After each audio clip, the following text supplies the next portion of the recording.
I'd like to take the time to acknowledge Hempstead Public School District in Long Island, New York. This district's pride and joy are its culturally diverse schools dedicated to transforming students into productive citizens. It says so quite beautifully in its mission statement, to ensure that every student achieve personal growth and academic success and become productive citizens in a global society. Well, I'm sure that every school in the Hempstead district is working very hard to help children become just that. All except for those pesky immigrant kids. A study released by the New York Civil Liberties Union, or the NYCLU, shows that Hempstead is one of many public school districts in New York to illegally prohibit immigrant children from attending public schools. Surprisingly, all of which are Hispanic. After reviewing the policies of 139 school districts in New York, the NYCLU found that before students can even enroll, 10 school districts require Social Security cards, 19 districts require the student's original birth certificate, and 16 districts need to know the kid's immigration status. The study found a lot more restrictions, but by now I hope you know where I'm going with this. New Days, one of New York City's daily newspaper, has reported that at least 30 Latino students in the Hempstead School District have been signing in for attendance every day and then told by the school to go home. So really, Hempstead's mission statement should sound something a little more like this.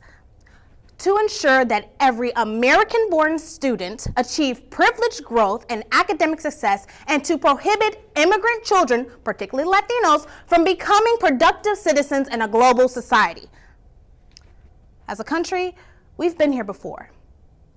In the Supreme Court case Plyler v. Doe in 1982, the court ruled that it is against the 14th Amendment to deny students a free public education on account of their immigration status. The Supreme Court said that it is more harmful to society to deny these kids an education rather than to simply put them in school. So what's the problem here? If we've been here before as a country, why are we still on the subject? And since when did schools value a child's immigration status more than their own education? Because I didn't know that school districts in New York were now working part-time as deportation officers. The education of American-born children should be valued the same as the education of children living in the United States, period. I'm sorry to break it to those 139 school districts in the New York area districts, but there will always be immigrant children living in this country. And I understand that these schools are now becoming overcrowded, but telling students to go home after they sign in for attendance is simply unacceptable. Public school districts should not be able to determine who is and who is not worthy of an education. Instead, they should challenge themselves to educate everyone they can, because as cliche as it sounds, a mind, no matter whose it is still a terrible thing to waste. Reporting for La Experiencia, I'm Lauren Smith.